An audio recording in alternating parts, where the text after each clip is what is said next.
नमस्कार दोस्तों, मैं जावित्री प्रजापति आप सबका अपने यूट्यूब चैनल जावित्री भजन गीत में स्वागत करती हूँ।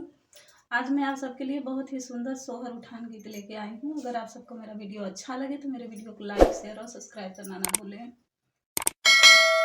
खोरिया ना तेरा काटोरिया नया पटना, खोरिया ना तेरा काटोरिया नया पटना, झपटिया टारी गोरी चढ़ गईले। खोरिया ना तेरा काटोरिया नया पटना, झपटिया टारी गोरी चढ़ गईले।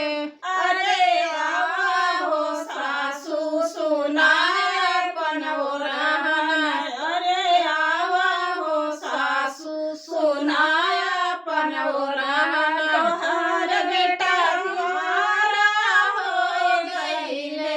अरे आओ सासू सुनाए पनोरहन, तोहर बेटा हमारा हो गईले। अरे आओ बेटा सुनाया पनोरहन, तोहर बहू में हना मार गईले। अरे आओ बेटा सुनाया पनोरहन, तोहर बहू में हना मार गईले। अब कई पतोहिया झूला छन रे अम्मा, छन भर में घबराई गईली। अरे अब कई पतोहिया झूला छन रे अम्मा, छन भर में घबराई गईली। खोरिया ना तेल कटोरिया नया पटना, झपटिया टारी गोरी चढ़ी गईले। खोरिया ना तेल कटोरिया नया पटना, झपटिया टारी गोरी चढ़ी गईले। अरे आओ जखनी सुनाया पनोरहन, तोहार देवरा हो गईले। अरे आओ जेठनी सुनाया पनोरहन, तोहार देवरा हो गईले। अरे आओ जेठनी सुनाया पनोरहन, अरे आओ देवरा सुनाया पनोरहन, तोहार बहू में हना मार गईले।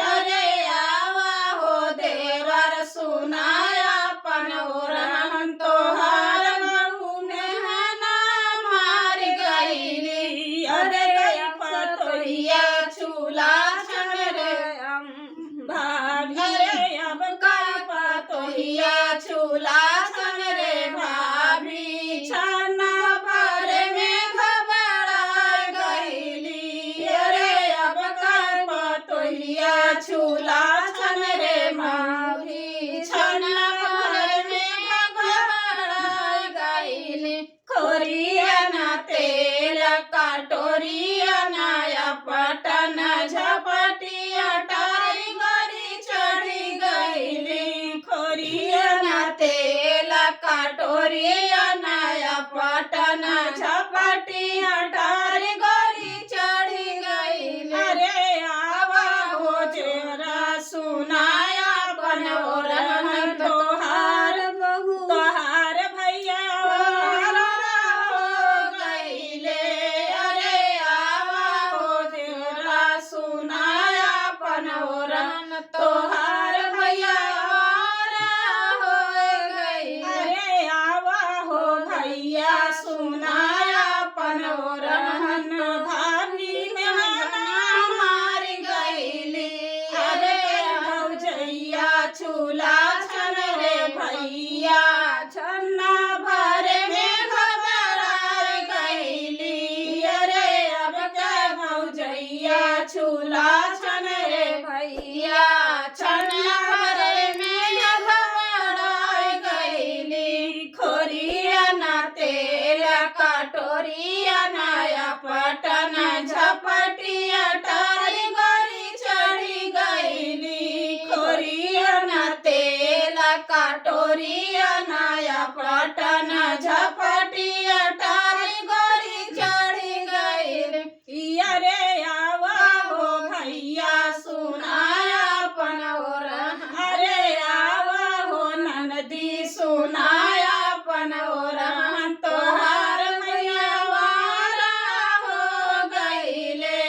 अरे आवा हो ननदी सुनाया अपन ओरहन तोहार भैया वारा हो गईल। अरे आवा हो भैया सुनाया अपन ओरहन तोहार बाबू में हाना मार गईली। अरे आवा हो भैया सुनाया अपन ओरहन तोहार बाबू में हाना मार गईली। अरे अब कई तोहिया अरे अब कई भौजैया चूल्हा छन हो बहिनी छन्ना भर में घबरा गईली। अरे अब का भौजैया चूल्हा छन हो बहिनी छन्ना भर में घबरा गईली। खोरिया न तेल कटोरी